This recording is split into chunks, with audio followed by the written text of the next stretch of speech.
Hi, this video is for those who are changing a knock sensor on a 2008 to 2012 Jeep Liberty KK. As you can see, I already have my intake manifold out.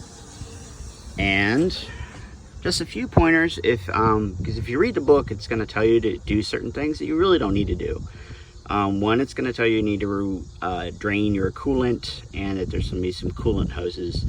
There was no way at all in this removal so far where I've had to do that, where it was necessary. Also, I think in the book it talks about having to remove or unhook your AC pump in order to get the intake manifold out.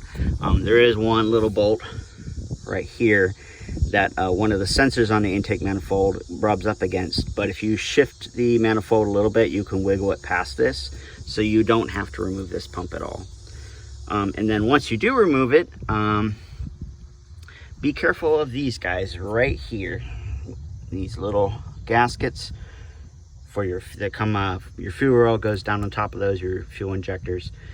Be careful not to lose those little donuts. They pop off real easily. You may want to try to vacuum, have a shop vac handy, because a lot of the plastic coating on these wires is old and crumbles, and it falls into all the little pieces and all the little nooks and crannies.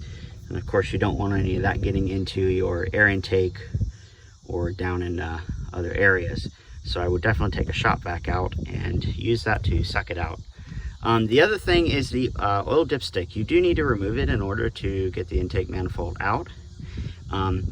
It's very hard to reach, but if you put a long extension behind these hoses here and go down, you'll end up, here's where the tube goes in, and then there's a retaining bolt right here. You can reach that retaining bolt with a long extension. It came off real easily, but you have to get these two hoses off of this mount and get your hand behind here in order to get your fingers to where the bolt is to remove it.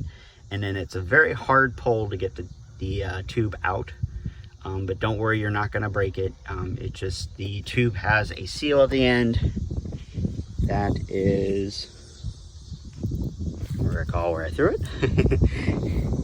Yes, it has a seal at the end.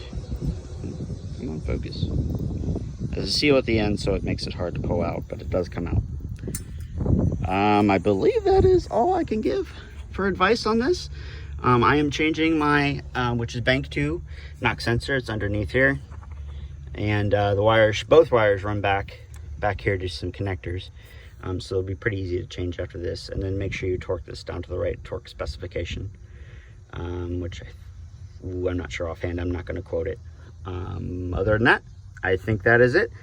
I hope you like this video, but it's just a helpful hint to those working on a KK styled Jeep Liberty. Thanks.